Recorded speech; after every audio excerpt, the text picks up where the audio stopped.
Hello! Welcome. We're playing Elden Ring. Last time, we did the creepy village with the laughing and the dancing. That was pretty cool. And now, I think we're gonna go explore it. Why don't we go wandering over here? Last time I recorded offline because I was dying. But this time, I'm recording offline because I actually kind of enjoyed getting a chance to think about what I was going to say. There's a rat. Oh my goodness, I hit them for 1k and they just didn't die. Giant rat ashes. Not giant rat asses. That's not what that was at all. I suppose we kind of went the wrong way here, didn't we? Wasn't there a vent here somewhere? Ah, there it is. That was very generous. I mean, it's an interesting design principle because the degree of inaccuracy that a player has is actually fairly high. I think I remember watching a video a while ago. Oh, that's a lot of people. Okay, So the thing that I was saying, I remember seeing a video that was like, I can't believe the hitboxes are so jank. General things like spikes, hazards, fires, stuff like that. You would actually be surprised at how simplified and probably forgiving the hitboxes for things. This really is, like, not the greatest thing to be doing while I'm getting assaulted by, like, 5 dogs. Okay, now that we're not dying. I was primarily thinking about spikes as the example. The hitboxes tend to be in the player's favor, because let's say that a player just touches a spike, they would probably think like, oh, wait, what the heck? I wasn't supposed to get hit by that yet. Having very precise hitboxes is not super valuable. I think I saw an example of that here, actually. Like, if we approach this. Like, this is pretty close, right? To acquiring the material. Realistically, look how far away we are from this object. Having someone approaching being about this far away, it's like, yeah, you're close enough to grab it. Having colliders that are in favor of... Was that guy eating that guy? What the... Yo, what were they up to here? What the heck? Having colliders that are in favor of the player, I think, is overall a good thing. Okay, so this is very interesting. There were some guys off to the side. We can actually also see the difference in the ground here. This guy's really approaching me. Please don't do it. Don't do it. I'm talking about level design! So if we're approaching from this way, that rock coming out of the ground can kind of lead you to here. Because there's a break, and then there's another path, and then some people in the back. We're like, oh, this might be a place to go. Now, what's really interesting about this is that it doesn't actually lead you to anywhere that really matters. But what it does do is it leads you to this vista. And it shows you this thing that you can go find. Now I know whatever this is exists, and now I want to go there. So I think that's what we're going to do next. I like this. This is really cool because you can't see what's next, and then you get this kind of cool reveal, and it's like, wow, look at that. It also feels like you're entering a new area, which you definitely are, so marking that area transition with that reveal is really cool. Ooh. That's cool. We just walk in on this fight happening. I love these little mini cutscenes that they make, where like the enemies spring into action after you round a corner. Dude, this place is crazy. What the heck? This place is ominous as hell. What the heck? Oh my god. And then you can see all of it in the background too. This is awful. In the coolest way possible, but oh my god. Oh no, the dog got me. Ah! Golden Vow increases attack and defense for self and allies. So I looked it up. Plus 15% damage, plus 10% damage negation. That is sweet. Alright, get me out of here. This place sucks. Ooh, nice little opening. Yeah, look at that reveal. Oh, it's so... Wow, that's so cool. That was awesome, dude. And then you're like, oh, it's horrid here. That's cute. Hi, slimes. What were you looking at? Golden Rune. So I guess this is an entrance. That's okay. Yeah. Yeah, I want to call attention to this because that was really cool. So I saw the shiny, and then I saw that there were slugs. Bam, there's our entrance. I was wondering where our entrance was going to be. So that's one way to, like, pull the player in and be like, here's the starting point. It's probably a little bit more subtle than yellow paint. Was I able to proceed down here? Yeah, there was this place. I didn't actually go here. So this was the entry that I assumed people would find. I'm wondering if they put a grace on this side, because, like, this is definitely an entrance that people would use. And I know it was the first one that I found, but also I just think that the slimes bringing you to the shiny and showing the crack in the wall is pretty well signposted.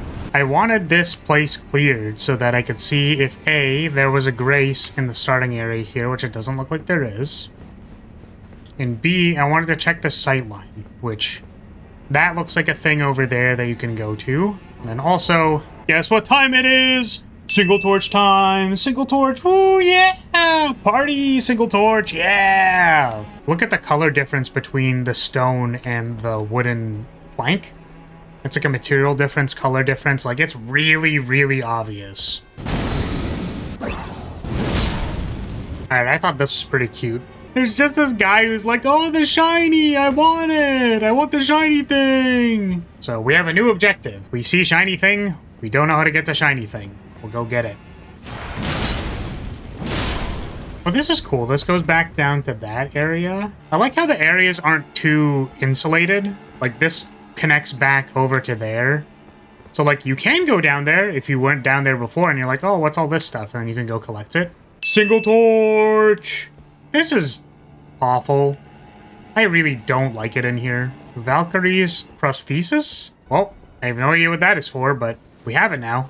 Well, I suppose if this didn't go anywhere, then our options are down here. I like how this kind of lets you play the floor as lava, and you're just like, yep, I don't want to deal with any of that.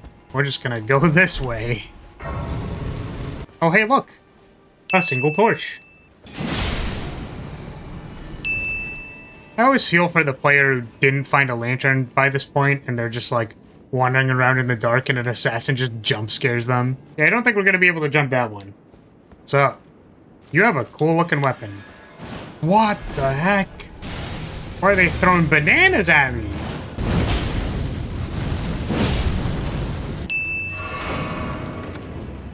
Single torch. Another single torch. Oh, the dog from the back. Oh, several dogs from the back. Oh my god, I hate it here. I hate it here, I hate it here, I hate it here. This place is the worst. Boss time. Oh, this is the telekinetic sword guy! Oh, I fought you already. Well.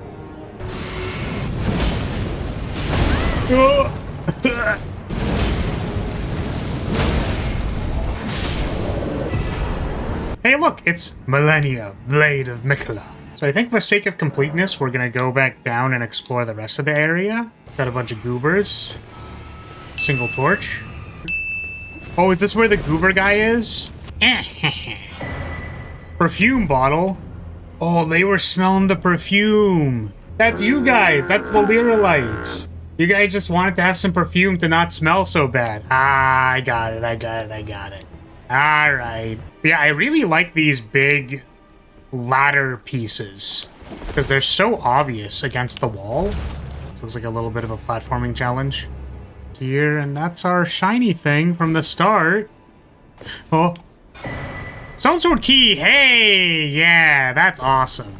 Okay, well, I think we cleaned this place out. Just sit down at the grace so we can review. There was like 3 entrances to get into this place. One was a little maybe unconventional.